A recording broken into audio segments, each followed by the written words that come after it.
Good evening. So I'm Janice Monger, the Executive Director of the Alice Austen House. And on behalf of the Board of Directors and staff, I'm delighted to be here tonight at the Whitney Museum of American Art in honor of Alice Austen's 150th birthday this year and Women's History Month. Thank you so much for joining us to hear these distinguished scholars share new insights about the early American photographer Alice Austen. This program is the culmination of a planning grant to help the museum update and expand the interpretation of Alice Austen's life and work. We thank the National Endowment for the Humanities for generously funding this project, and Con Edison and the New York City Department of Cultural Affairs for their support of tonight's program. I would like to thank the Whitney for partnering on this event, and especially Megan Hoyer, Jane Panetta, and Elizabeth Sussman, and Donald Moffett for connecting us as well. Thank you also to our colleagues at Historic Richmond Town for collaborating with us to share Alice Austen's images as the result of their work to catalog and digitize more than 7,000 of her photographs. And mostly, I want to thank the scholars who have really, truly poured themselves into this project with great dedication, thoughtfulness, and passion, and you will hear that tonight.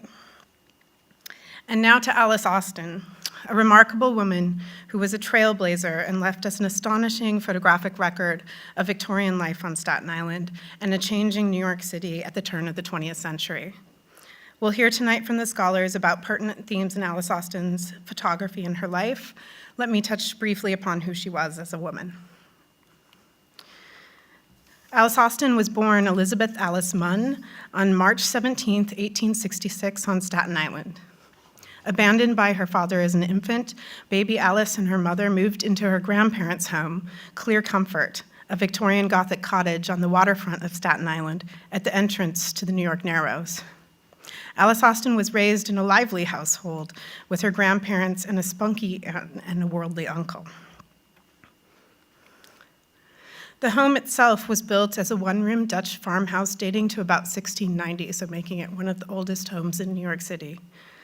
Alice Austen's grandfather, John Austen, purchased the home in 1844 and made renovations that give the house its Victorian Gothic character. Alice Austen lived in this home for 78 years of her life, and many of her photographs were taken there. Her historic home is now the Alice Austen House Museum. Alice Austen was given a camera at age 10 by her uncle, Oswald Mueller, who was a Danish sea captain and also took photographs himself. Another uncle, Peter, was a chemist and would have guided Alice Austen on darkroom processes. But largely, she was self-taught and became technically proficient at an early age. She took thousands of photographs, mostly glass plate negatives, and she diligently noted the subject, the date and time, the lens and equipment she used, and the length of exposure and light conditions. And this is an example of one of the envelopes with her handwriting. Alice Austen lived what she called the larky life, privileged enough to focus on her photography and leisure pursuits. Austen excelled in many activities, and many of which were unusual for a woman at the time. She was an early advocate for women riding bicycles. She played the banjo. She was an early tennis player. She founded the Staten Island Garden Club. She is said to be the first woman on Staten Island to own a car, a 1909 Franklin. And she was a volunteer ambulance driver during World War I. And this is Alice Austen on the left. She enjoyed parties, and her sense of humor and wit is evident in her photographs. In 1899, she met Gertrude Tate, a kindergarten teacher and social dance instructor from Brooklyn, while the two were at a resort in the Catskills. A personal photo album Alice made that summer reveals that Alice was enchanted with Gertrude. Gertrude began to regularly visit the Austen home and then to spend summer holidays in Europe with Alice. In 1917, Gertrude Tate moved into Clear Comfort with Alice Austen, and the couple made a life together. After leading a rather carefree life, everything changed in 1929 when the family money was lost in the historic stock market crash. From that point on, Alice and Gertrude had to make ends meet. They even opened a tea room on their lawn to try to make some money, but eventually they could no longer make the mortgage payments and were evicted. After living in the home all of her life, Alice Austen was forced to leave her beloved Clear Comfort. Alice and Gertrude rented an apartment together nearby for a while until they couldn't afford the rent. Then Gertrude Tate went to live with her family. However, Alice was not welcomed and had health issues. She declared an oath of poverty and was taken to the Staten Island farm colony, the poorhouse on Staten Island, at age 84. At this time, a historian rediscovered the wealth of her photographs that had been taken to the Staten Island Historical Society right before Alice Austen sold off her possessions. They tried to raise some money to move Alice into a private nursing home, which they did.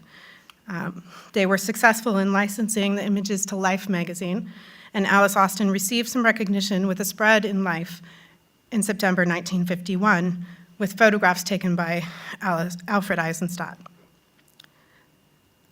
Alice Austen died months later on June 9th, 1952, at age 86. That the Alice Austen House exists today as a protected New York City and national landmark and a public museum is due to a massive preservation effort in the 1960s and 1970s.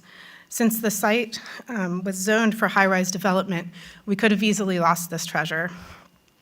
Thankfully, a group of influential people in art and culture, along with many local citizens, banded together to form the Friends of Alice Austen House to save the home and convince the city to purchase the property and protect it as a landmark.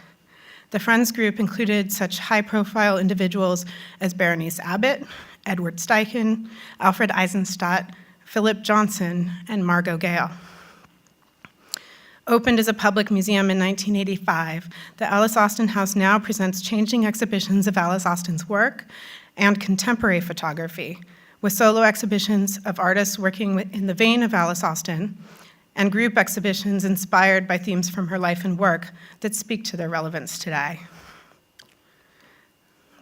The current exhibition is Staten Island Unlimited, the borough's inaugural triennial of photography featuring the work of 35 photographers from 3 boroughs. And I invite you all to journey across the water to experience this incredible place. The findings presented by the scholars this evening arose out of the need for the Alice Austen House to reassess the museum's permanent installation that hadn't been updated substantially in many years. The museum had many questions about how to address the significance of Alice Austen. How do we situate Alice Austen's work in early American photography and in the course of art history? What distinguishes her from her contemporaries? What do her extensive photographs of immigrants in quarantine stations contribute to the telling of New York City and US history? How do we understand Alice Austen's pursuits as a woman, breaking boundaries for her era? And how do we talk about Alice Austen's relationship with Gertrude Tate in the early 20th century, especially considering that the museum had been criticized by the LGBT community in the past for not acknowledging the relationship enough? And now that it is an unprecedented time for gay rights, but when true equality is still a work in progress, what can Alice and Gertrude's historic relationship offer? These considerations are what led the museum to explore and make the public aware of the broader significance of Alice Austen and be more expansive and inclusive in our interpretation, leading to the request to the National Endowment for the Humanities to bring together these 5 scholars this evening from relevant fields to really investigate these questions. The scholars met at the museum for 2 days in November 2015 and reconvened today, and will meet again tomorrow to culminate this project. Tonight, you'll hear their exceptional insights that offer new eyes on Alice Austen. And now I'd like to invite tonight's moderator, Denise Rompilla, to introduce the scholars. Thank you.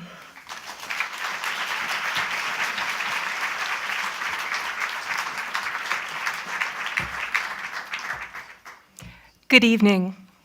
It is my pleasure to introduce the scholars for tonight's discussion. Lillian Faderman is an internationally known scholar of lesbian history and literature. She is the author of 3 New York Times notable books, Surpassing the Love of Men, Odd Girls and Twilight Lovers, and The Gay Revolution, The Story of the Struggle. Sarah Kate Gillespie is curator of American art at the Georgia Museum of Art, University of Georgia, where she also teaches in the art history program at the Lamar Dodd School of Art. She is the author of The Early American Daguerreotype, Cross Currents in Art and Technology. Richard Meyer is the Robert and Ruth Halperin Professor in Art History at Stanford University. He is the author of What Was Contemporary Art and co-author with Catherine Lord of Art and Queer Culture. Lara Vapnek is the author of Elizabeth Gurley Flynn, Modern American Revolutionary, and Breadwinners, Working Women and Economic Independence. She is an associate professor of history at St. John's University. Laura Wexler is professor of American Studies, Women's, Gender, and Sexuality Studies, and Film and Media Studies at Yale University. She is the director of photography. She is the director of the Photographic Memory Workshop, and additionally, she's the principal investigator of the NEH-supported Photogrammer Project, which is a digital map and research tool for more than 170,000 photographs taken between 1935 and 1945. She's the author of Tender Violence, Domestic Visions in an Age of US Imperialism.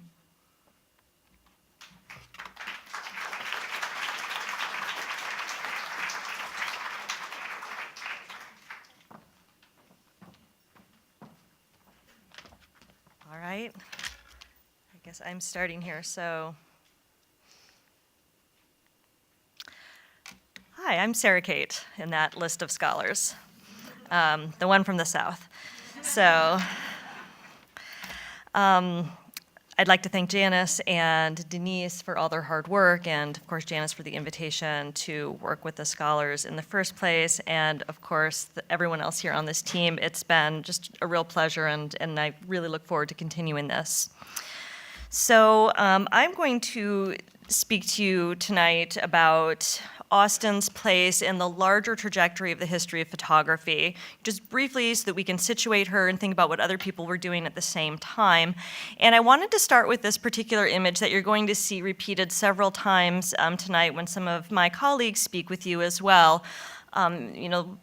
Speaking on their particular context. I'm interested in this image, however, because it shows Austen herself, and that's her perched on the fence with one of her cameras, as a looker, right? So she is looking and doing this important, and if we really think about it, in her time period of the 1890s and the early 20th century, what we can almost call radical act of a woman taking a camera out into a public sphere and using it in a professional, and that word gets a little hairy, but we're going to say for right now, a professional capacity.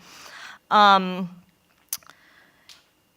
women with cameras in the late 19th, early 20th century, in and of themselves, that was not particularly radical. That was not particularly different. There had been women taking photographs since the advent of photography in the late 1830s, certainly, and through the 1840s.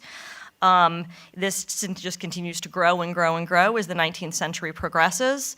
And certainly in the late 19th century, there are more female photographers than ever, particularly with the advent of the Kodak Brownie camera. You push the button, we do the rest, was the motto.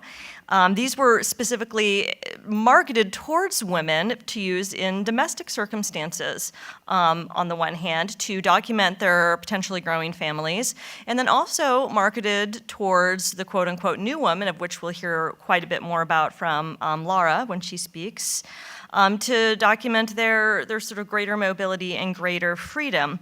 What we don't see very many women doing, save Alice Austen in this time period, is doing what we would today term street photography, right? Street photography. Things that we think of as a really later 20th century trend of photographers taking the camera just out into the street and documenting it, documenting what they come across and what they find. Of course, later you think of people like Berenice Abbott, to a certain degree you can even say Dorothea Lange, Consuelo Kanaga, et cetera, Vivian Meyer, the recently rediscovered Diane Arbus, but not so much in this era.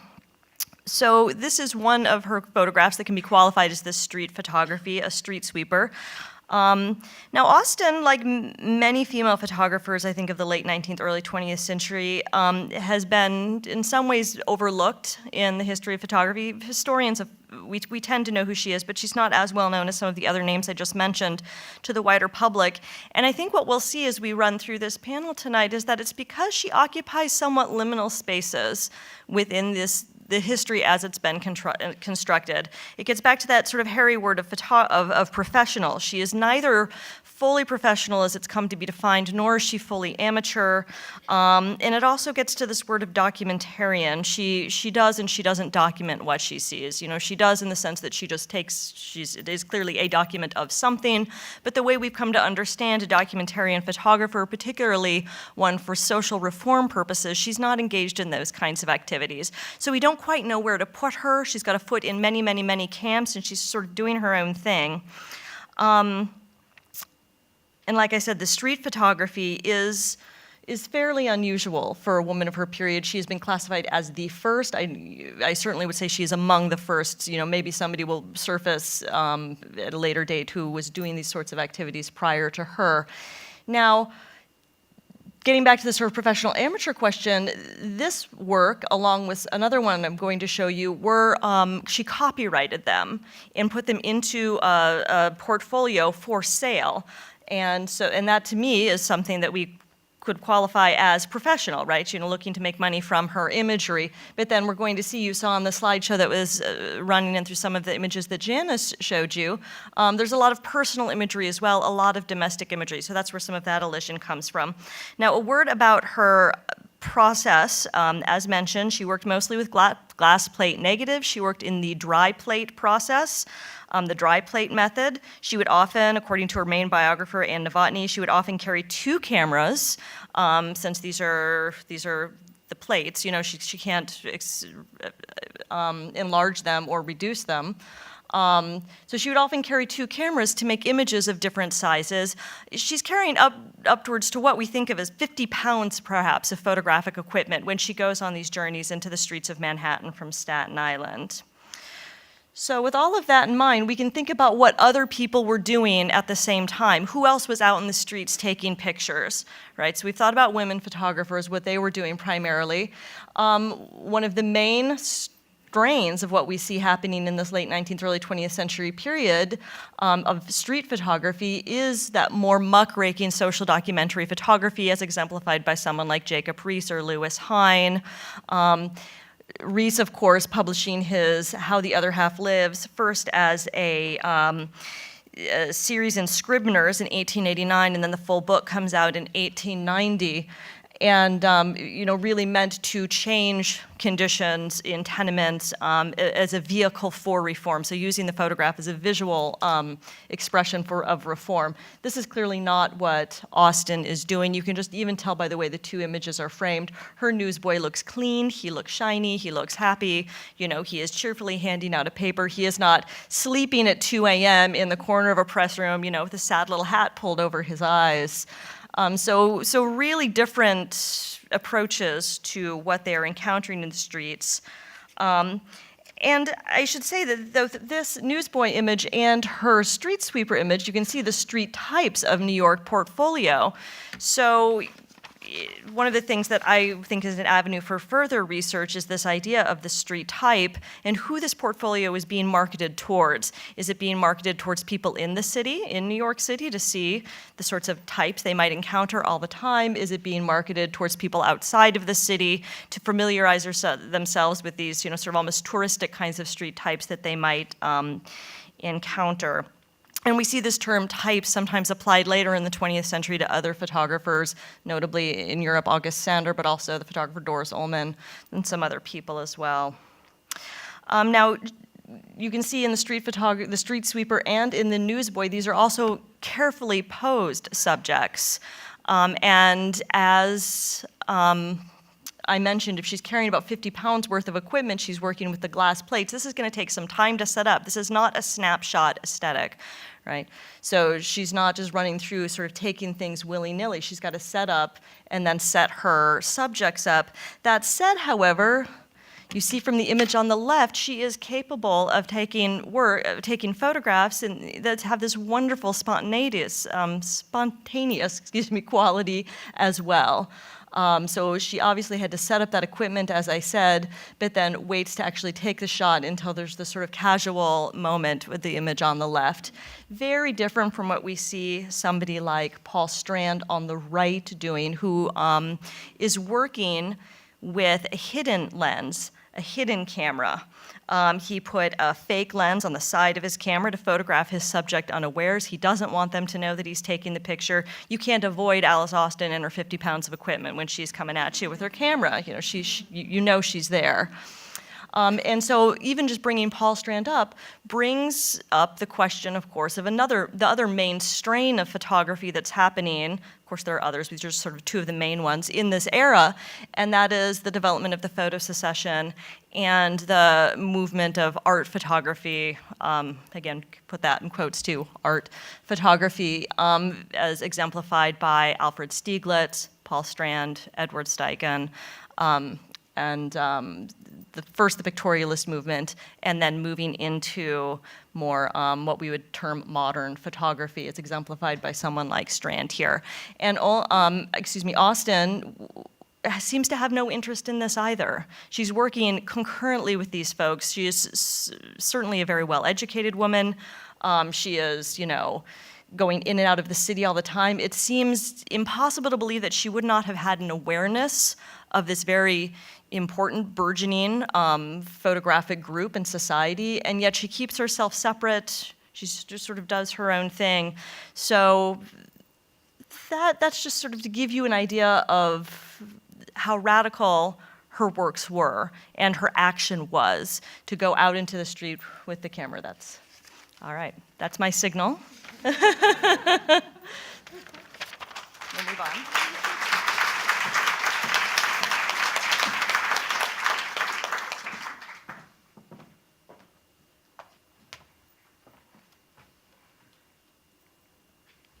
Hi, I'm Lara Vapnek, and I will be discussing Alice Austen as a new woman. But first, I want to thank Janice and Denise for inviting me to participate in this project. It's been amazing. I have learned so much already, and I'm looking forward to learning more. The new woman appeared in large cities around the world in the late 19th and early 20th century. She was alternatively celebrated and vilified as a harbinger of modernity. Most often depicted as young, single, American-born, and white, she was a product of new technologies and educational opportunities, and she embodied women's possibilities for living a life that transcended the domestic sphere. Of course, there was no singular new woman. In fact, women from a variety of ethnic and racial backgrounds sought greater individual development and a wider social role. By pursuing photography, Austen joined a new generation of women who sought an existence beyond the family claim. Women's ability to reach beyond the domestic sphere varied according to their race and class, and Austen used her relatively privileged position to become a photographer who produced subversive images of domesticity. Furthermore, she took advantage of new modes of transportation to travel far beyond home and to document the rapidly changing world around her. And in my brief presentation, I want to focus on Austen as a new woman by discussing three modes of transportation that she used: the ferry, the bicycle, and the railroad. So obviously here we're starting with the ferry, which seems fitting for a Staten Island subject. And I particularly like this photograph that Austen took while she was crossing the harbor from Staten Island to Manhattan. And I think that the large number of women that are sitting out on the deck of the ferry is worth noticing. Since it is mid-morning, they are not headed to work. That means they're probably not working class women. Instead, they're likely to be elite or middle class women who are out for a day of shopping, club meetings, outings in Central Park, or in Austen's case, to roam the streets to take photographs. And as Sarah has just explained, Austen's street photography brought her into contact with people from different ethnic backgrounds and social classes. In 1890, the recently consolidated ferry service took Austen out of her relatively sheltered suburban environment in Staten Island and into the intense urbanity of Manhattan, which was the first home for millions of immigrants arriving from Europe. Unlike many new women, Austen does not seem to have been a reformer, but she was certainly an investigator of the dramatic changes that were taking place in the world around her, including immigration, new scientific processes, and more rapid motion. Austen was intrigued by speed, and this is something that people who lived through the Gilded Age often remarked upon, that the world just seemed to speed up after the Civil War. And I think we can kind of sense that in Austen's pictures. So she took photographs of all sorts of boats and vehicles, as well as people playing tennis, performing gymnastics, and bicycling, a form of transportation which combined individual momentum with mechanical innovation.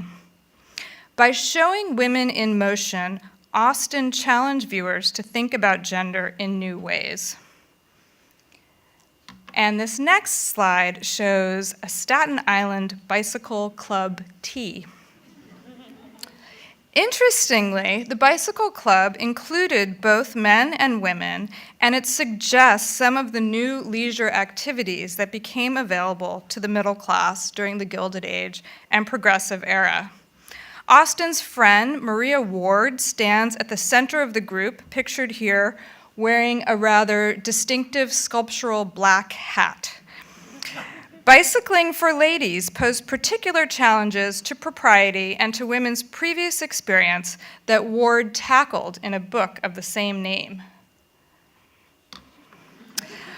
Austen helped Ward with the book by taking photographs that became the basis for the illustrations.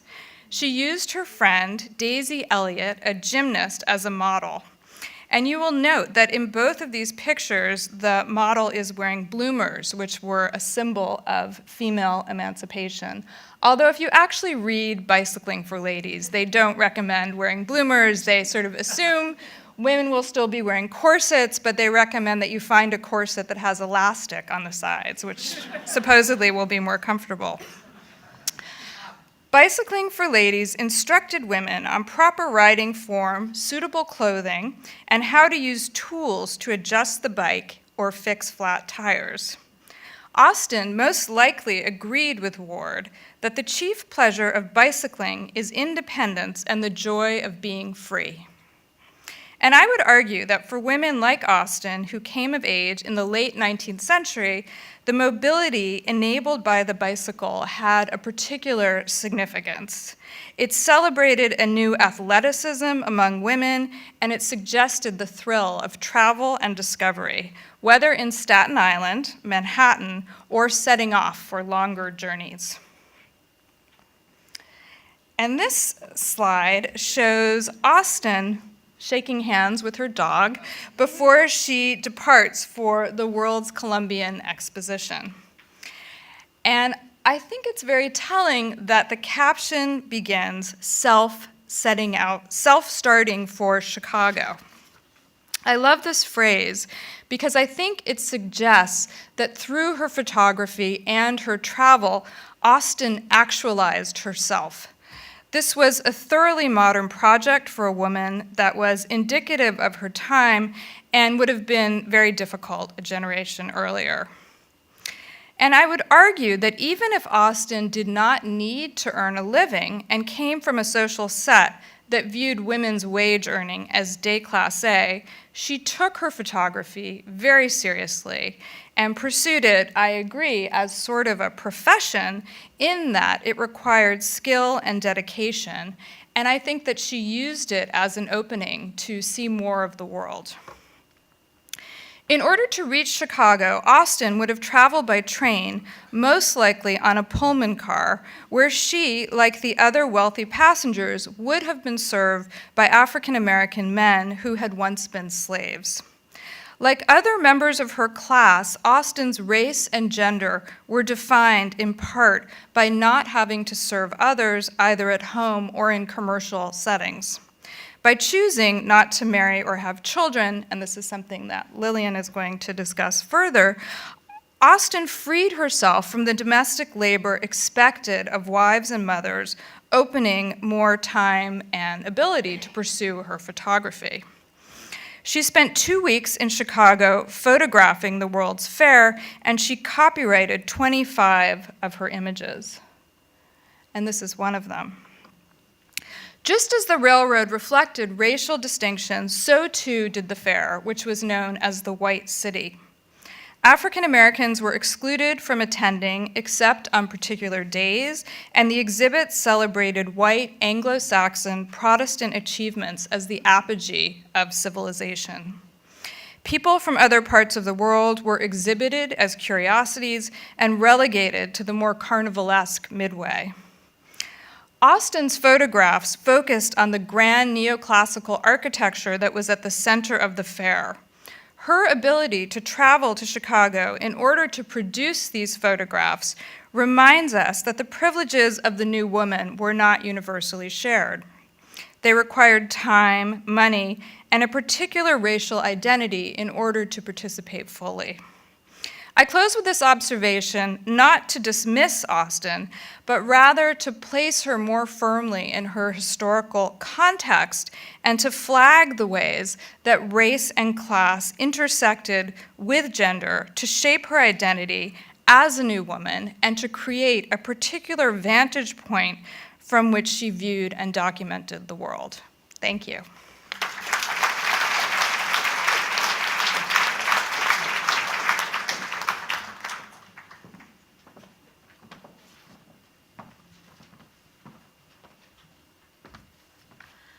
I'm Lillian Faderman, and I want to thank Janice and Denise for bringing us together for this really amazing event. You've done a wonderful job. Thank you.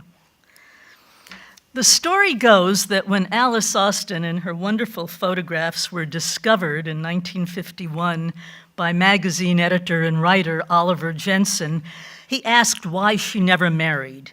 He was told that she was too good to marry, by which was meant she was too good at sports, too good at mechanics, and too good at photography to be pleasing to the men of her day. However, she was married, actually, for more than 50 years. Her marriage wasn't recognized by the law, but it was like many marriages in the late 19th and early 20th centuries that were entered into by pairs of women of the middle and upper classes who chose to follow careers or artistic passions rather than to become wives and mothers.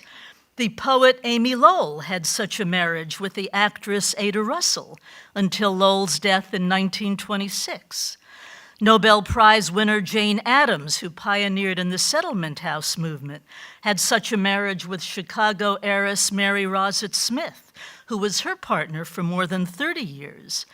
The early 20th century president of Mount Holyoke College, Mary Woolley, had such a marriage with English professor Jeanette Marks, who was her partner for more than 50 years. These long-term, devoted domestic partnerships were so common during the era that they were dubbed Boston marriages, probably after Henry James' 1885 novel, The Bostonians, which is about a passionate relationship between two female characters. There was probably no term to describe these relationships with which women in Boston marriages would have been comfortable. Lesbian suggested decadence, a la Baudelaire's Flowers of Evil, and other such works by scandalous French writers. Homosexual put the emphasis on sex alone. Invert suggested pathology. There's actually a 1930 memoir called The Stone Wall, written under the pseudonym Mary Casal, which looks back over the author's life of in the early 20th century. And Casal describes the passion. She even talks about the sexual passion of her love affair with another woman who was also a college-educated, middle-class professional, as Mary Casal was. But Casal makes a big distinction between her and her lover and the working-class lesbians that they briefly encounter on an expedition to the Bowery. Quote, "Our lives were on a much higher plane than those of the real inverts," she says. That is, those women in the Bowery were inverts, lesbians, but Casal and her partner simply loved each other. So my point is that while these middle and upper class women couples might not have had a comfortable name for their relationship, they were inarguably committed to one another, they were the central person in one another's lives, and they were as much married till death did them part as they would have been had they been permitted to take that vow. Alice Austen met Gertrude Tate in 1899 in the Catskills, where she'd gone to visit friends. The picture that you've been looking at is a penny photograph taken of the two of them by a local Staten Island photographer. Alice was 33 when the two women met, and Gertrude was in her mid-20s. There was a class difference between them. Alice's family was well off, and Gertrude worked as a dance instructor and an elementary school teacher to support her mother and younger sister. But despite the class differences and the socioeconomic differences, they became inseparable. This picture shows Alice taking photographs and Gertrude faithfully there as she would be for many decades to come, supporting Alice in her work and sharing her life. That life that they shared was much more lavish than Gertrude had been used to. For instance, almost every summer they would go to Europe, as in this picture taken on a river in Scotland. Though they were inseparable, they didn't live together for the first 18 years of their relationship because Gertrude felt obliged to stay with her mother and younger sister in Brooklyn and be responsible for their household. Finally, though, in 1917, Gertrude's mother and sister decided to give up the Brooklyn house and move into an apartment, and Gertrude saw her chance. She announced that she would be moving into Clear Comfort, Alice's home on Staten Island. Gertrude's sister was horrified. She'd guessed the nature of the relationship, which she called a, quote, wrong devotion. Gertrude was by now in her 40s, but her sister still hadn't given up the idea that she ought to marry a man. And obviously that was never going to happen, although the sister continued to interfere to the very end, as I'll talk about. Gertrude was by no means a strikingly beautiful woman, but I think Alice saw her through the eyes of love and made her beautiful and even glamorous in her photographs, such as this one titled Gertrude in the Parlor that was taken in 1917. That was the year that Gertrude moved into Alice's home. Alice used to say she'd led a larky life, meaning that her economic circumstances had made it possible for her to devote much of her life to pleasure, though of course we have a very good record of how serious she was about both her art and her craft as a photographer. For many years, Gertrude Tate shared that larky life with Alice, not only frequent trips to Europe, but membership in the Posh Colony Club in Manhattan, tickets to the Metropolitan Opera every Saturday afternoon, until Alice was 63 years old and Gertrude 57 in 1929 when the stock market crashed and they lost everything. But they were married, for richer or for poorer, and so they struggled on together. They mortgaged Clear Comfort, they sold Alice's heirlooms, Gertrude taught dance classes and did broadcasts of charm courses over a Newark radio station. They even opened a tea room on the property, which struggled along. The tea room struggled along until 1941. In this picture, they're still on the property, and it's 1944. In 1945, the bank finally evicted them and they moved to a small apartment. By then, Alice was suffering from health problems, and when Gertrude had a fall and broke her arm, she could no longer take care of her. There was no solution except for Alice to move, and she moved into a series of inexpensive nursing homes, and Gertrude moved to Queens with her family. But Gertrude visited Alice every week in the various nursing homes, and finally in the Staten Island farm colony for paupers, where Alice was sent when there wasn't even money for the inexpensive nursing homes. Alice died in 1952. She had one wonderful year from 1951 to 52 when her photographs were discovered and she became a celebrity. The plan had always been for Alice and Gertrude to be buried next to one another. Alice was buried in her family plot at the Moravian Cemetery, and 10 years later, when Gertrude died in 1962, her sister declared that the, quote, red tape and expense of burying her near Alice was prohibitive, and so Gertrude is buried in her family plot in Brooklyn. But why do we need to know all of this instead of simply enjoying Alice Austen's extraordinary photographs?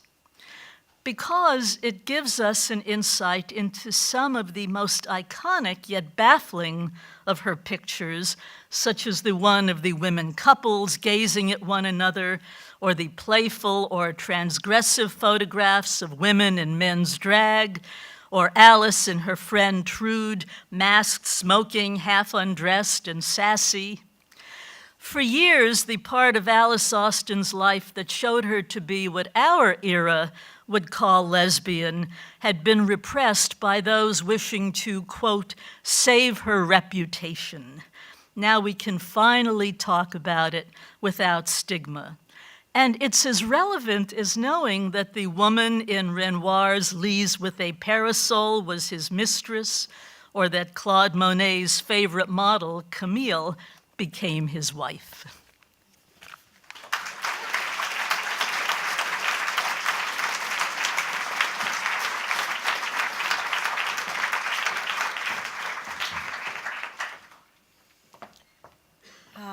Well, I repeat the thanks. And we all of us repeat it, and we all of us repeat it so authentically. Now, I want you to picture where Alice Austen lived. And we saw, I don't think I can get back to the Clear Comfort picture very easily, but you saw that. If you haven't been to the Alice Austen house, you have to know that it's right. Clear Comfort is beautifully situated at the Narrows in the mouth of New York Harbor. It has a broad and magnificent view of the shipping traffic coming in and out of the port, bringing people and products to and fro from literally all over the world. Alice Austen herself was the niece of a ship captain who had given her, as we heard, her first camera and taught her the rudiments of how to use it.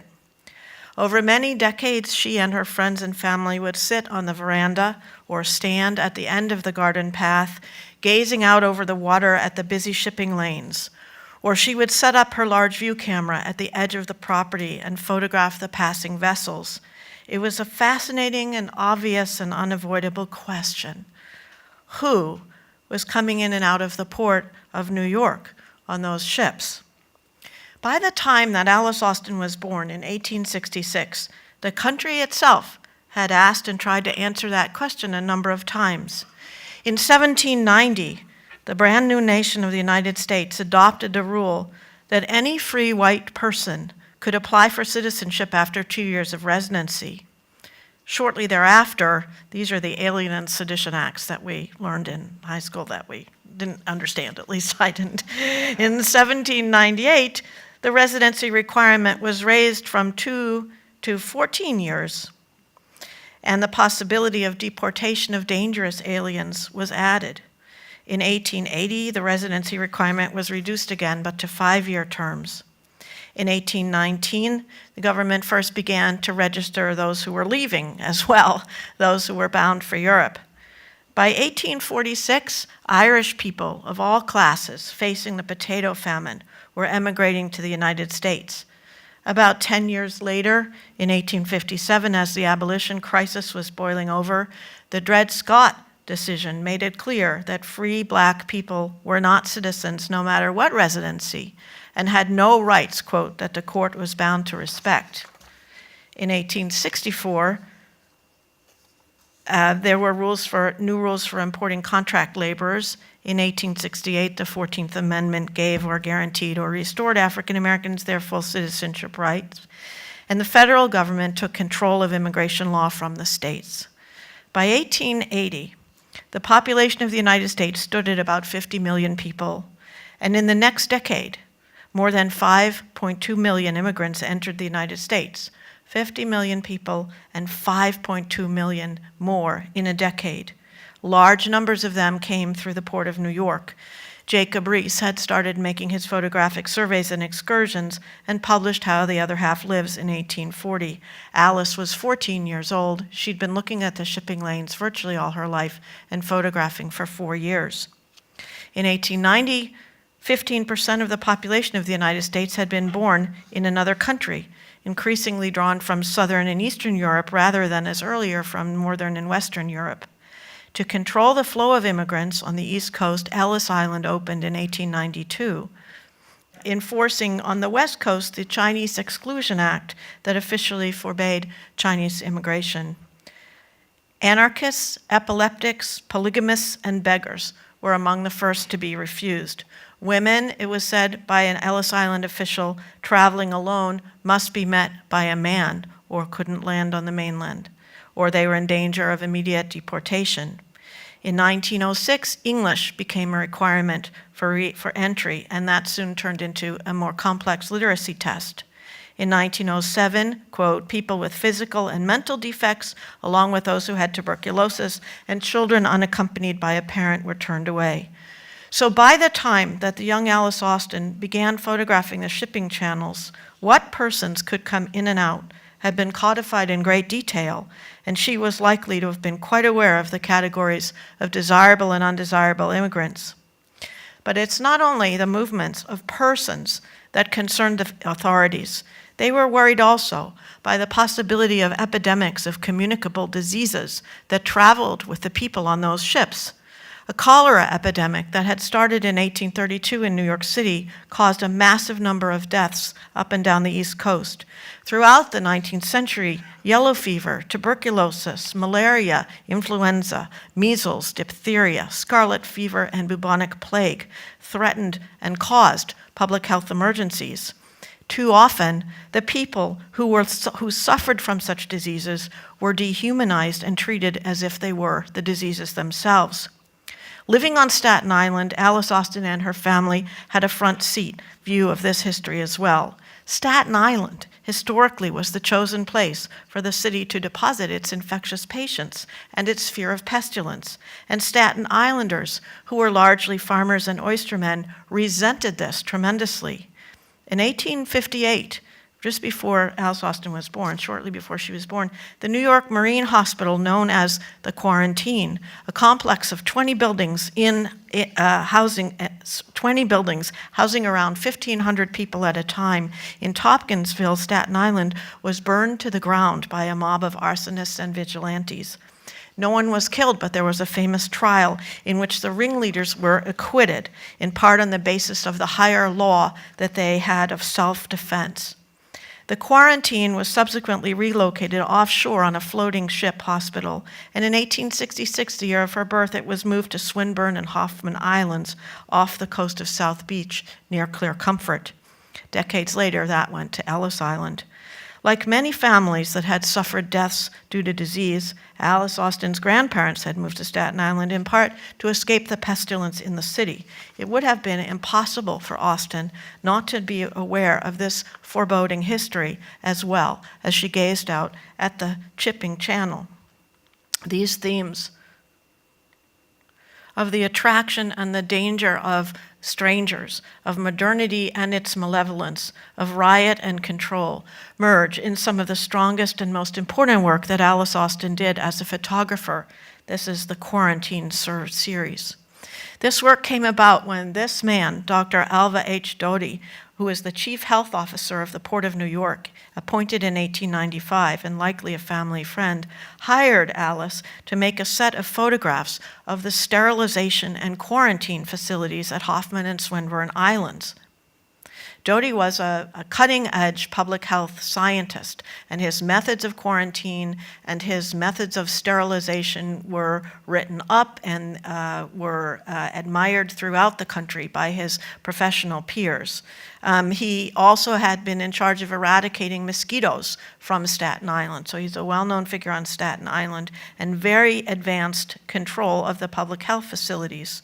Here's some professional praise. Previous to Dr. Doty's original appointment, the quarantine regulations had been managed in such a way that New York City was often threatened with contagious diseases brought in through the port. Dr. Doty's management of infectious and quarantinable diseases has prevented the recurrence of such dangers.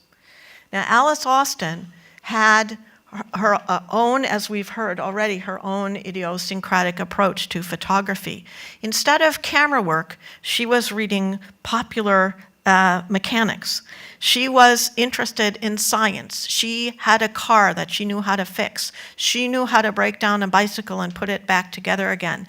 And in these photographs, which is the Quarantine series, which are among my very favorite of Alice Austen's photographs, she displays this kind of a way of being a photographer and this kind of a way of being a woman photographer. It's absolutely extraordinary. These are extraordinary images. She's fascinated with disinfecting. You can see he's hosing down the barracks, and the iron bedsteads can be lifted up and attached to the wall so that the entire floor can be disinfected. She is fascinated by these huge sort of autoclaves, steam disinfecting chambers that are she takes these photographs and then the Public Health Service exhibits them in the Pan American Exposition and in other places around the country to show how good the work at disinfecting is on the Swinburne and Hoffman Islands and how good her photographs are of that work. She was paid for these photographs. It's part of her professional identity. However, this work stopped. And she did it for over a decade, but the work stopped when Dr. Doty encountered a scandal. And in 1911, it was alleged that he was incompetent at his job, and he was running the quarantine services that it was just derelict and a mess. Somebody said it was like the Willowbrook scandal, maybe. And he was removed. He was actually removed from his position, despite the fact that the whole elite band of physicians, Flexner is one name, a lot of famous names, wrote a letter on his behalf. He was removed from that position and not restored to it, and given another very well-paying position, but not in the Public Health Service. And Alice Austen also stopped photographing the Quarantine series. Now, these are very unusual and strong photographs to be taken at this time. This is not a sentimental interior. This is somebody that's interested in machines and mechanics and population control and how do you actually do something when you need to do it and who does it and how is it done. In closing, I want to suggest that the scandal itself also probably interested her as well as it probably made her uneasy. I mean, Dr. Doty was very well regarded on Staten Island and a family friend. And we have heard about the unorthodox or wrong devotion that she could be accused, or her Gertrude Tate could be accused of by her very own sister. And the possibility of scandal, the domestic unconscious of the strangers and the immigrants and the isolation and the disinfecting of these people is perhaps part of the power of the visual unconscious in these photographs, because Alice's life, although very privileged until very close to the end of it, nonetheless also had a certain kind of threat of being an outcast, always as an undertone. So this series of photographs, the quarantine series, and there are many of them, is actually an extraordinary production by this extraordinary photographer, and is actually one of my favorite groups of her photographs. Thank you.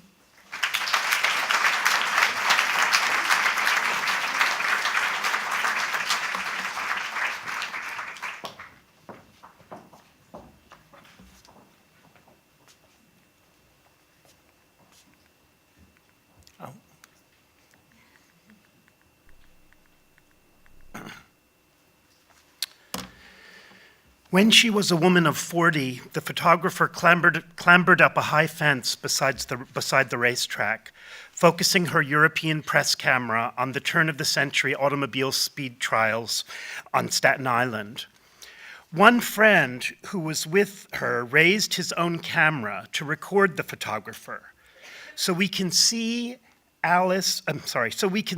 Elizabeth Alice Austen up there still, oblivious to her observer and to the other spectators around her, and not giving a tinker's damn that her ankles are exposed below her long skirt in a most unladylike manner.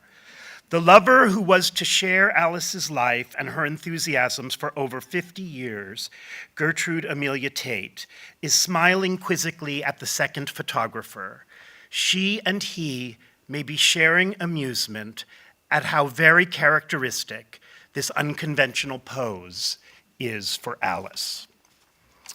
The passage I have just read opens a 1977 article titled Alice Austen's World by the writer and biographer Anne Novotny. One of the things I most admire about this opening passage is the manner in which it shifts midway through, yet all but imperceptibly, from the past tense to the present. And this shift pivots on a moment of photographic capture. Quote, "One friend who was with her raised his own camera to record the photographer, and so we can see Elizabeth Alice Austen up there still, oblivious to her spectator," and so on. From that moment on in the passage, we are invited to inhabit the world of the picture, this photograph of the act of photography, as though it were still in the process of unfolding. There are two more things I'd like to share with you about this passage. In it, Novotny uses the word lover to describe Gertrude Tate, a word conspicuously absent from the trade press book on Austen that Novotny published the year before this article. That is, she published a book which is still to this date the only book-length study of Alice Austen. It's now out of print. We know that there will be many, we hope, and trust, there will be other books in the future. But as of now, there is no book in print on Alice Austen. But the person who wrote that book in the year after it was published by a trade press, which used the word friend or companion to describe Gertrude Tate, used the word lover. To understand the circumstances of this shift from friend to lover, there's one more piece of contextual information I need to provide, and that is the venue where Anne Novotny's article was published, which was the 1977 Lesbian Art and Artists issue of the radical feminist magazine Heresies. The cover of that issue offers a map of Lesbos, but Lesbos no longer as a Greek island off the coast of Turkey in the Aegean, so much as the center of a topographic world, a world at once imaginary, a world at once real and imaginary. Although the letters spelling Greece appear on the map, they are parenthetical to Lesbos and bereft of their inaugural G. This is not, I think, so much a map of nations or continents, but of an imagined homeland of desire and difference. Some of Austen's most inventive pictures depict the female friends and companions that comprised her immediate social world in the 1890s. The photographer and her friends variously embrace, share a bed, feign smoking or intoxication, dress up as nuns, or show their corsets and petticoats to the camera. The sheer charisma of a photograph such as Trude and I, which you see on the screen, and the broader consideration of female pleasure, masquerade, and intimate exchange within Austen. That was my mother, by the way. Or some contraption she brought with her.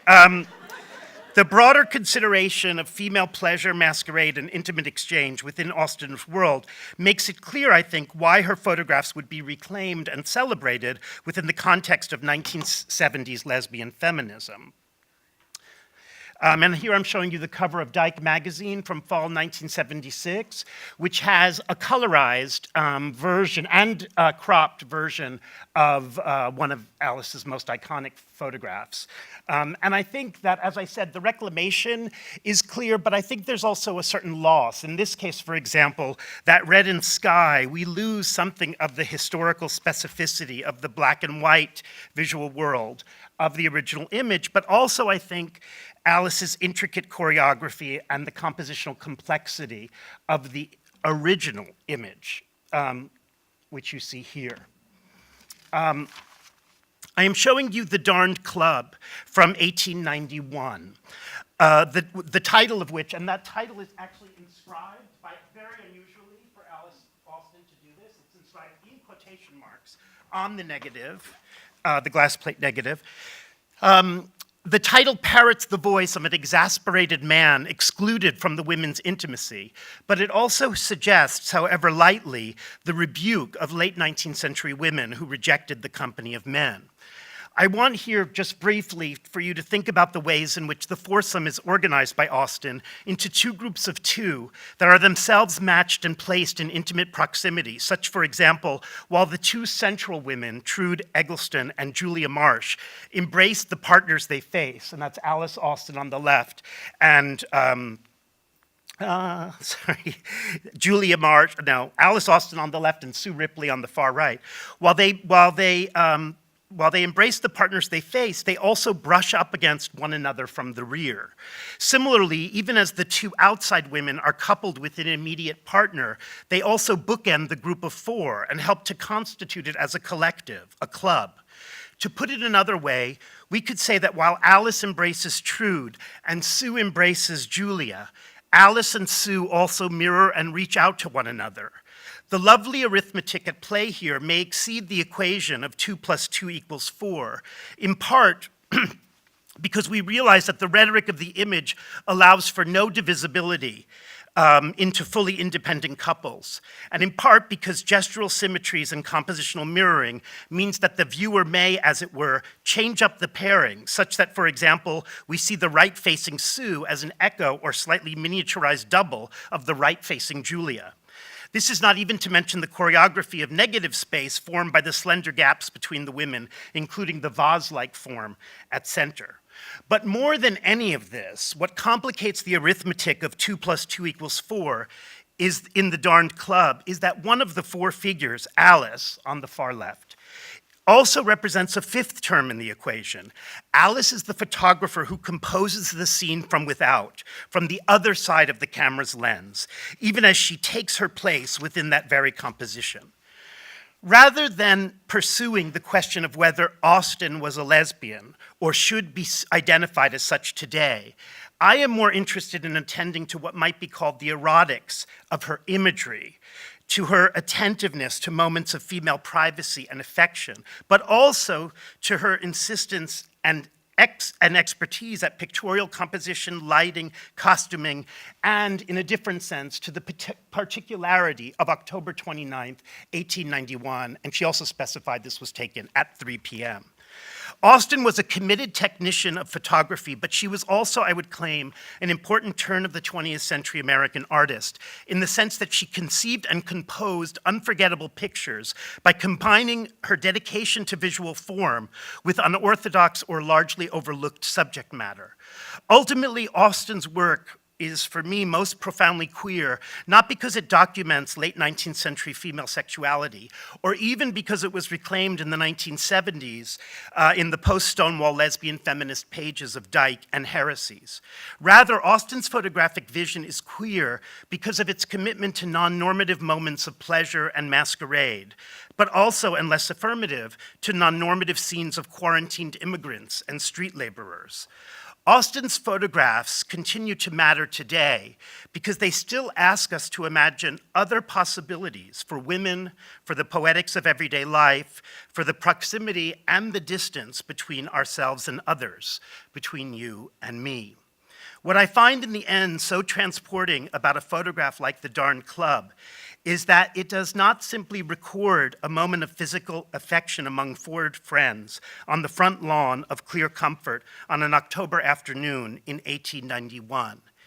It is rather that the image right now for us tonight models a view of the world based on intimacy, support, and mutuality, in a word, on love.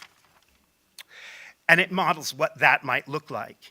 Given the countervailing worldviews currently on offer in American political and public life, it seems to me that Austen's model is one we would do well to embrace.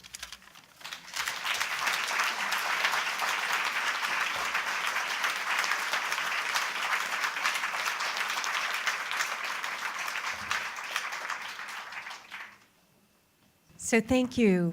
Thank you for your insights and for helping us to contextualize Alice Austen and her work. We'd like to open up the floor to questions. Hi, thank you all very much. I wonder which photographs collections did she want to sell? Well, she sold the street types. She made an album of them, and they were for sale.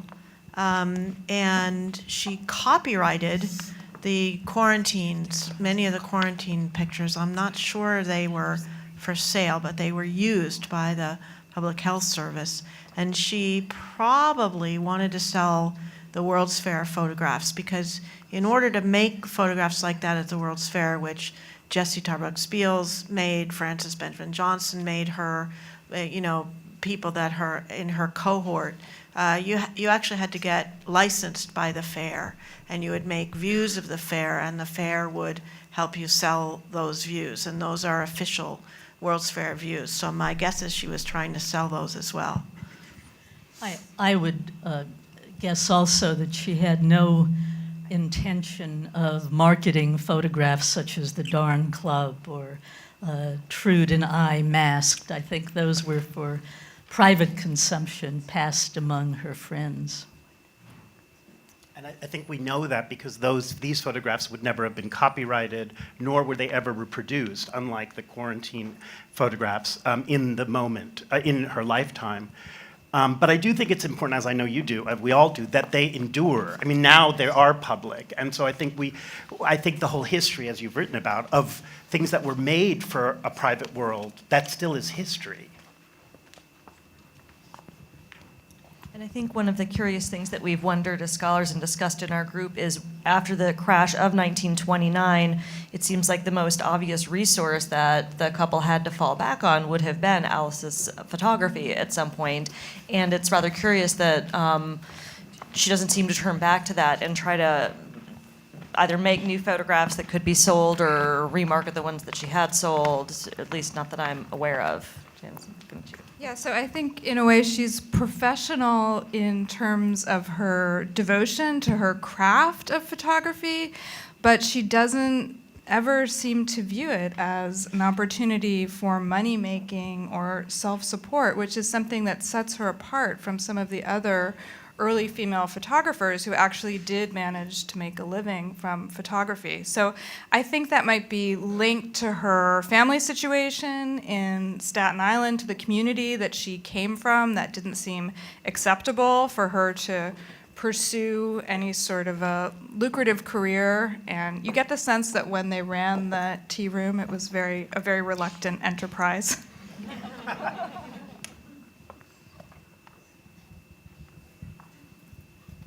I'd like to ask a question. She was a very avid boater, and I see there was a pier that had jutted out. I remember some of the pilings that was in that pier. I noticed you didn't show any of the pictures of her boating and the history of her. There was a boat club there also. She was very much involved in the harbor. There was many pictures that she took when she went out there. And is there any reason why you didn't show the boating and that particular pier? That's a lot of history right there. Yeah, I think that's a great point. And she had a lot of boating pictures, and it's really just a question of what we had time for. So we just kind of focused on a few things. But certainly the boating was very significant to her, and I think it's interesting that she was so involved in these very physical activities and seemed to do them all so skillfully. I had a question about, you created a context for her in the history of photography, but we don't really see her in relation to other photographers. I was wondering if she had any relationships with other photographers. I know that there was a photographer, Isaac Olmsted, who lived on Staten Island, would have been an exact contemporary of hers. But if there were any other photographers that she looked at or knew. Oh, sorry. I mean, we know that she was a member of, right, the New Jersey Camera Club. I mean, Yeah, there were camera clubs. In New York, there's a tremendous scene at this time. She's not part of that. Instead, she's part of, a different kind, popular mechanics. I mean, and she chooses the odder camera club, the more amateur camera club. She's not having a social life with other photographers, and yet she was meeting other photographers at the World's Fairs, other women photographers.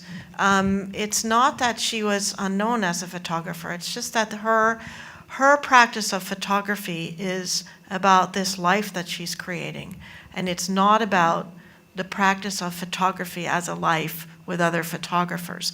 That was what was getting interesting in New York. That's what Stieglitz was saying. You could do this. F. Holland Day was doing. I mean, there was a way to be a photographer. Her photograph. She is a photographer, but she's devoted to figuring out about this life, and that's where they're so extraordinary. It's these images of this life, and she would have given these photographs to her social. Other people would have had them. Her group of friends certainly knew she was doing this. I mean, the chemicals are smelly, they stain your hands. She's doing this devotedly, decade after decade. So she's known as a photographer, but she's not making a public life as a photographer with, say, Gertrude Käsebier, who at the same time is running a studio in New York successfully, is exhibiting, is winning prizes, or Frances Benjamin Johnston, who's going to the Paris World's Fair of 1900. These are, and around, across Europe, across the United States, becoming a very important public photographer.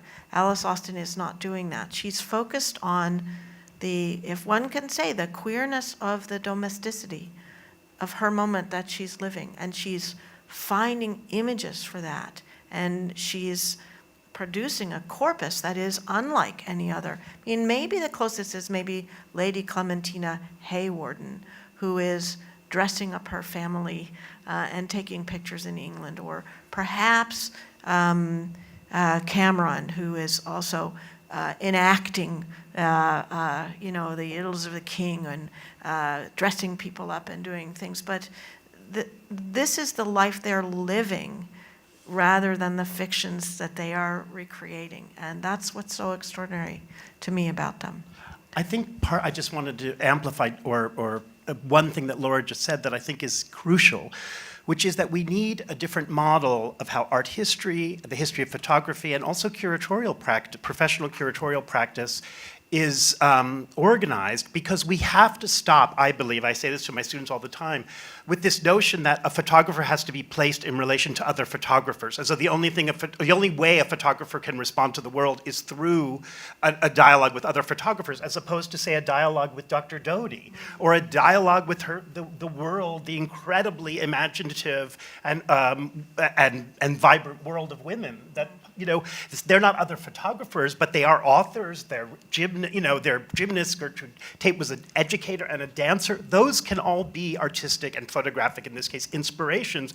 And I think that if, we talk about now the outsider artist, I think it would make sense to think about Alice Austen as a kind of outsider artist, which is what makes her work so compelling. It is not trying to be modernist. It is not trying to be documentary. It doesn't look like anybody else's work you can name. That should be a good thing. And one of my one of my things that I don't like about art history often, even though I was schooled in it, maybe that's why I don't like it, is this idea that when there's a new artist who's kind of either emerging into visibility or being retrieved from obscurity, that they immediately have to be placed in some matrix of all the other artists that we know. And I think this does a grave disservice to the history of creativity and also of the life of creative people. Okay, yeah. No, I agree with you. But it's also a serious question. It's like, what other photographers? One other photographer is F. Holland Day, who in Norwood, Massachusetts, is creating, a queer life, and there are Louise Guiney, I think is how you pronounce it, the poet. There are, but he's a man. Had no relation No, to them, so no. I don't think why do we need to bring in this other analogy? I just I- think that's what I'm exactly saying. Historian, yeah, because he asked. Well, that doesn't mean we have to answer. That doesn't mean we have to provide. Okay, well. I don't know. Could I just defend myself a little bit? I think I'm also an artist and an art historian and a curator, and I have no problem with artists relating to other artists. We are nourished by those relationships. But also by other relationships. You can't talk with someone who may be intellectually very interesting, but you can't get that stimulus from another person who's not involved in the trade, so to speak. But listen, So she it's wasn't not involved in really the trade. interesting. She wasn't pursuing it for most of the time. That all these photographs that we saw, almost all of them, she was not in a financial position where she would ever have conceived of this as a professional in the sense of a money making or something. She had. In New York City. No, well, she lived on Staten Island. If she lived in New York, well, by which I mean, I think that if Alice Austen had lived in Greenwich Village, she would by now be a canonical figure. I think that there is this bias also still, not Brooklyn anymore, but against outer boroughs, and that this notion of Manhattan as still the sort of validation of artistic value. And I really have an allergy to this notion, because let me just give one example, which is those photographs. Another kind of professional, she made these photographs for her friend Maria Ward's book, Bice Looking for Ladies. She made these still images from which then engravings. The photographs themselves don't appear in the book. But she's inspired by the work that her friend, who's an author, not another photographer. I don't think Alice Austen was looking to other photographers, male or female, for her inspiration. As you say, her inspiration was this incredibly vibrant world on Staten Island, and then the laboring in the streets and the quarantining. That's the world. And I don't know why it's so hard sometimes for art historians anyway, to deal with that. Sorry. Yeah, no.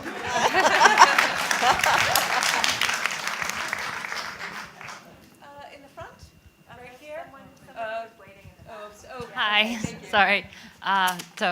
Totally new subject. I'm curious whether there's anything particular or noteworthy or historical about the moment that came at the end of her life where her work all of a sudden was coming into public view again. I wonder. Are you asking if there was something? It was a totally extraordinary moment. Do you know the story? No, I'm curious about the story and what the reasons for that moment were. She was 82 years old. She was in a poor nursing home, the Poor Farm on Staten Island. And she was basically lying in an iron bedstead like the ones that she photographed in Hoffman and Swinburne Islands in the dormitories for the immigrants. A bare light bulb overhead staring at the ceiling. And what's his name? What's Oliver Jensen had found some photographs and traced her there. He made enlarged copies of some of them, and he took them, and he sat by her bed, and he tried to talk to her, and she wouldn't answer him. And then he, in sort of desperation, he recounts that he waved one of these enlargements of her photograph in front of her face, and she opened her eyes, and she said, "Where did you get that?" And she said, "That was Trudy." That's this, and she started talking to him. And she came out of that, depression, despair, by means of his communicating with her over those photographs. That's the story. And then he came back, he alerted people that she was there, they raised money to get her out of there, and then he had a celebration for her. There was an exhibit, Alfred Eisenstadt photographed it, it's in Life magazine. It is an incredible story of what happened to her at the end. I will say it's also not that far away from us. You know, I was thinking, I had a teacher in college, Belle Chevignet, who taught me at Sarah Lawrence College, and she remembered going to their tea room and remembered as a child learning to dance from Gertrude. It's not there. They're next door to us. It wasn't so long ago. And yet we haven't had these photographs. I mean, those of us who are enthusiasts have had them, but more people should have them to live with, because the life that she photographed is both gone, but also hauntingly present. Its concerns, its fragility, its, as Richard said so beautifully at the end, it's this notion of solidarity and love at a moment of when we're imperiled. Along those lines, the women-identified relationships, all of this are very contemporary. It's not so long ago. I'm struck too by the fairy tale quality of the story. Yeah. Here she was in poverty and almost catatonic, and suddenly she's been discovered, and she had one wonderful year, and that was the end of it. She was discovered in 1951, and she died in 1952. Yeah, and I think as amazing as it is, it also matters that it happened in the early 1950s, which was a time when her relationship with her partner, Gertrude Tate, could not really be named. So Gertrude Tate is just described as a friend. So if you read the Life magazine piece, it's this really amazing sort of unearthing of her work and a reintroduction of Alice Austen. But her personal life, to me, seems to be very papered over. And I think, you know, oftentimes we think of history in progressive terms, and we sort of assume that things are just getting better, and there's more freedom, and there's more openness. I think, in fact, the Boston marriage that she had for much of her life, I mean, she actually, as subversive as it was, she lived the way that she wanted to live. But in the early 50s, when she was rediscovered, that couldn't even really be named. My question in a way relates to the former question. Would any of you happen to know how Oliver Jensen came across those photographs in his research for the book? And do you feel that if he hadn't been doing that project, would her work somehow have surfaced one way or another? Is it just he one was of those? working on a book called Yes. The Revolt of American Women, and he had sent an assistant to the Staten Island Historical Society. She discovered these glass plates and some prints, and he went back and he said, "Can I talk to people who knew this photographer?" And he was told that she was still alive, and he was sent to the poorhouse where he found her. But I think that that's very important. I mean, the book, The Revolt of American Women, was about these iconoclastic women, and the very fact that there were, I mean, it's, in a way, a sort of, I mean, popularized version of women's studies and women's history. And I think that that reclamation, and that it could also then lead to Life magazine, and you know, that there was a way in which that, I don't even know that that would have been conceptualized in those terms, a book called The Revolt of American Women. Second wave feminism. Right, but this is in 1950. Yeah. So I think that we see here that there are ways in which a certain different foundations, and I think lesbian feminism in the 70s is another one, different moments that aren't Alice Austen's. I mean, she has 1 year, but that moment is really what's going on, as you're saying, in the 50s and what's going on with popular culture and Life magazine, but also the beginnings of a sense, you know what, we need to hear women's voices in American history. We don't really know half or more than half the story. I was struck by the fact that the revolt of American women was a very revolutionary notion, of course, to look at women rebels in the 1950s when women were so conformist, and yet he does it very self-consciously. Yeah. He almost laughs at some of these women. Yeah, and that we have to have this man. I always took the revolt of American women to also be a pun, and not on his part, witty, but like they're sort of revolted by him. But anyway. I had a question about the Alice Austen house today. I think it was mentioned by Janice that you want, the intention is to redo a section of the house that's very genteel and beautiful into something new that somehow works with your work. If we could just go down the line, like what should we have in that house? What would do something for each one of your work that would have resonance with the community and with New York and with people visiting and coming to see this great work? I would like to see much more of a presence of Gertrude Tate in that house because Tate was so important to her life. As much as I think it would upset Richard, I would actually like to see Austen's work, as I did a little bit, contextualized with what other photographers are doing at the time, because I think it highlights the fact that what she's doing is so very different and so very radical. Yeah, and I want to say, like, I think it's, I want Alice Austen to be incorporated into art history and photo history. I just don't want it to be like, oh, well, this is the context, this is what her inspirations were. Because I think the idea that her photograph should be in dialogue, like I loved it that you showed it with Jacob Riis. Oh, wait, was that you? It was, yeah. So, I mean, but I think we have to understand that as our needs historically, in terms of looking back at a whole range of photographic practitioners, not to make it, I think the fantasy of art history is to make these as though the dialogues were happening then. The dialogue was not happening for her then. The dialogue is for us now looking at all these different photographs. How do we think about what was going on in the larger history and culture, and how did it shape someone like Alice Austen versus Jacob Riis versus other female photographers and so forth, photographers of different class? I mean, those are the questions that I think we have. I don't want her only to have her own room or her own house. I mean, the photographs to only be there.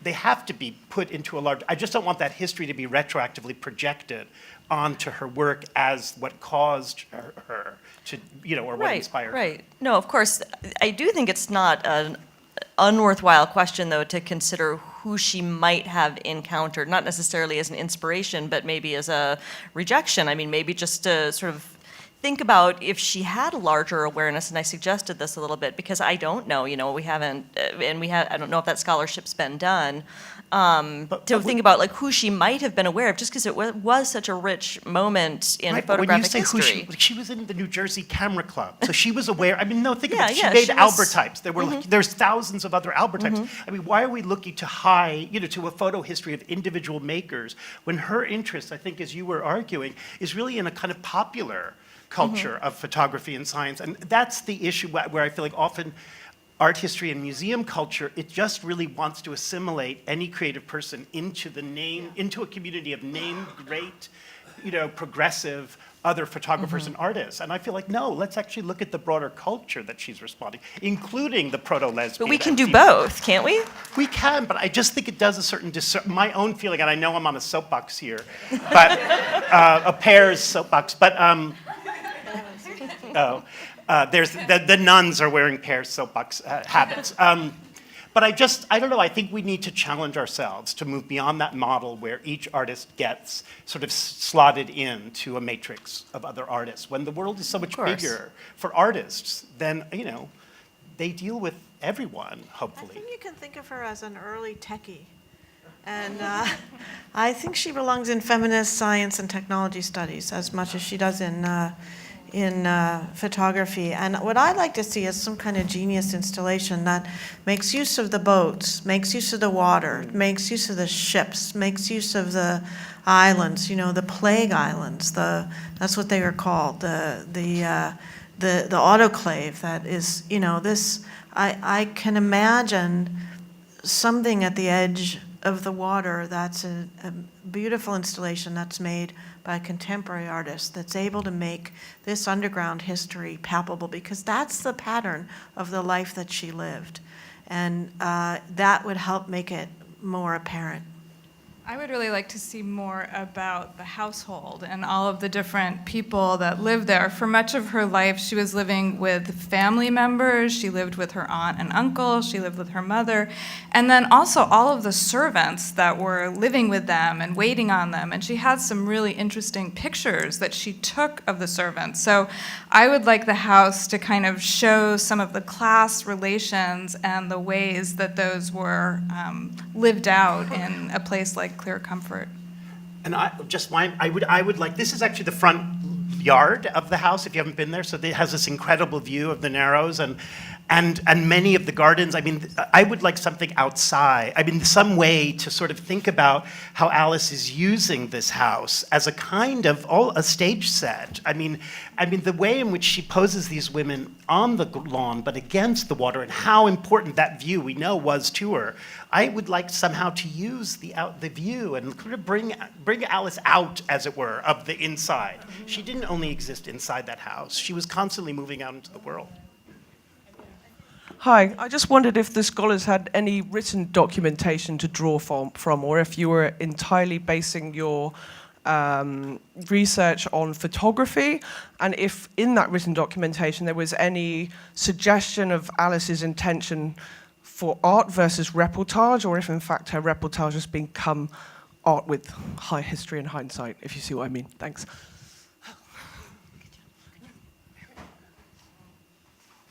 That's a great question. I think that what we probably all would say is that more research needs to be done at this, and I would love to get into her archives and actually see what evidence there is. Right now, mostly what we have to go on is this book by Anne Novotny that Richard mentioned. But from what I've heard from other people who have looked at her papers is that there's not a tremendous amount there in terms of letters or diaries that might shed more light on this. But you also have to ask why.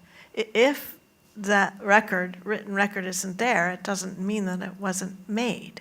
It may also mean it was destroyed, or it may mean that somebody has it and it's just been put away for a better time. So we don't know. I've been in the archive, and she took notes. She was very, very good about writing where she took the photographs. But there's amazingly little written document. Yeah.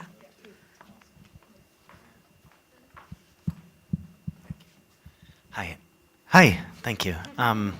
My name is Chris. I work at the Leslie Lohman Museum of Gay and Lesbian Art, and I just wanted to say thank you for putting this together. It's so fantastic, and also that it's just incredibly well curated the way that it ran out. I was particularly struck, especially because I have a kind of new obsession with Jo Carstairs, which is not a new obsession, but rather a resurfacing, who also has a link, is a boating woman, as it were. She was a boat racer. And was born maybe about 40 years after Alice Austen, but was a New York resident and back and forth. So this idea about newness and speed, I was quite struck by that. And then also just as a kind of queer strategy on sort of self-imaging that I see echoed in more contemporary artists like Kathy Cade, for instance, who teaches photography as well. So I wondered also about the connection to camera clubs, and was there some desire, or is there any evidence that she also was helping other people to self-image, especially at a time when, as you say, the history is unwrit, the history of our sex, our sexuality, and our intimacies, we're left to read backwards in a way, in the echo of that void. So I'm wondering sort of about those two specific things. I don't know if it's such a wonderful question. I don't know of her teaching others. I mean, she's taught by her family members. I think Gertrude wound up knowing quite a bit about photographing, but I don't know anything about her teaching children or anybody else. And yet that idea that bringing the children to learn about photographing seems resonant and right. But I'm not sure she's teaching. I don't know. Do you know? Yeah. I mean, one of the things that we might think about is the ways that some of these private photographs that she made might have circulated, Yeah. and whether she gave them to friends, other people who participated in these kinds of subversive moments. If she gave them to those people as keepsakes, we don't really know, but it's kind of a tantalizing idea. I just wanted to say about the last part of your question, about the self, kind of the use of photography and maybe also a certain kind of comportment and a certain address to the camera and a certain sometimes costuming. There were two moments I was very moved by I mean, more than two, but one was when Lara said about the caption of the photograph with the dog, self starting out for Chicago.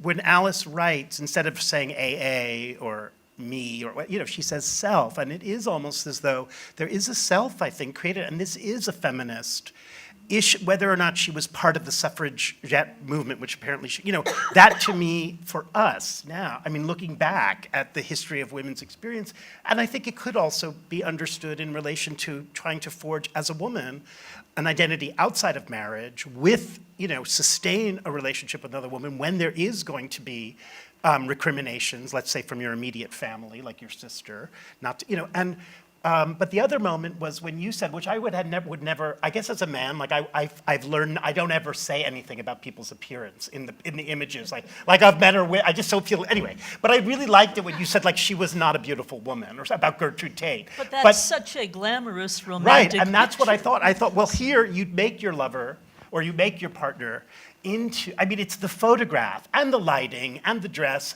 and the way Gertrude is, kind of looking at, but like that glamour is not this, or it's not about this beauty that's just the physical appearance. It's about how we fashion ourselves and our world. And for her, I think the camera and the space of clear comfort, and then the journey she went onto the streets of New York or to Quarantine Island, these were places where she could, I think, craft a different self, different possibilities for being alive that she wanted. She didn't want the conventional possibility, the conventional what was expected. She didn't want to get married. She didn't want to sit home. She didn't want to have kids. I'm not saying that people who get married and have kids always just sit home, but you know what I'm saying.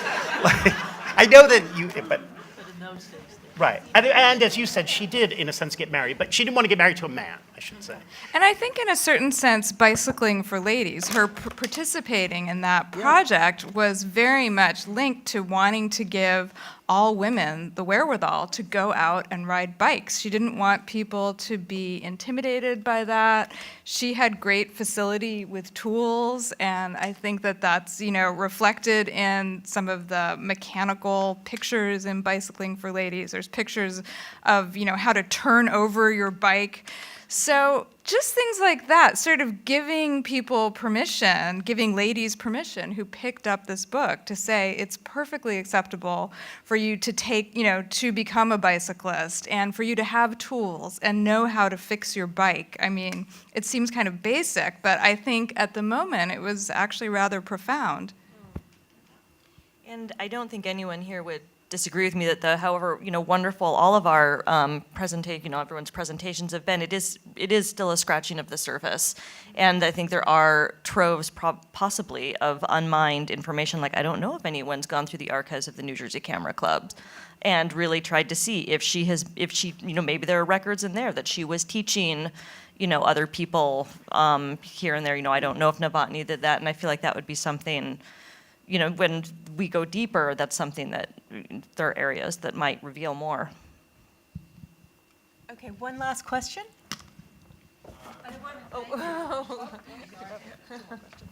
Two last questions. That's right. Hi.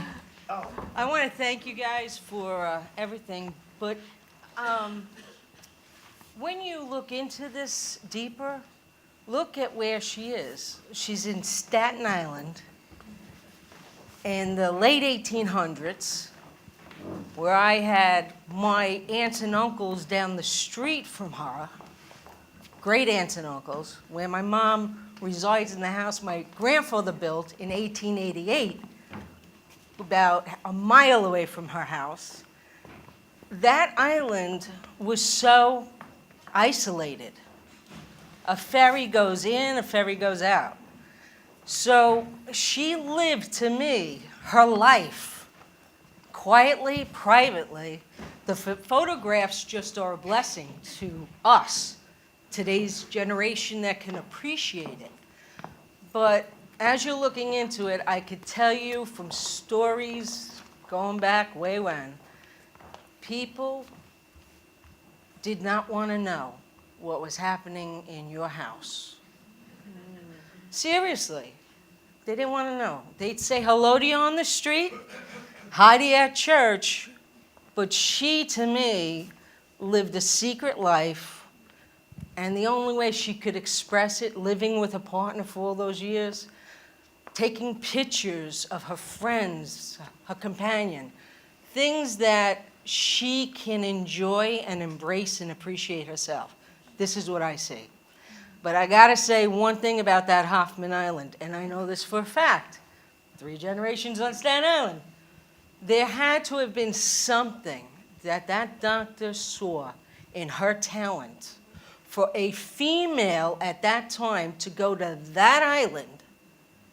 And you guys have hit the surface, and I am so looking forward to seeing you go so deep, because there is going to be so much more you will uncover, and I'm just going to eat it up. Thank you.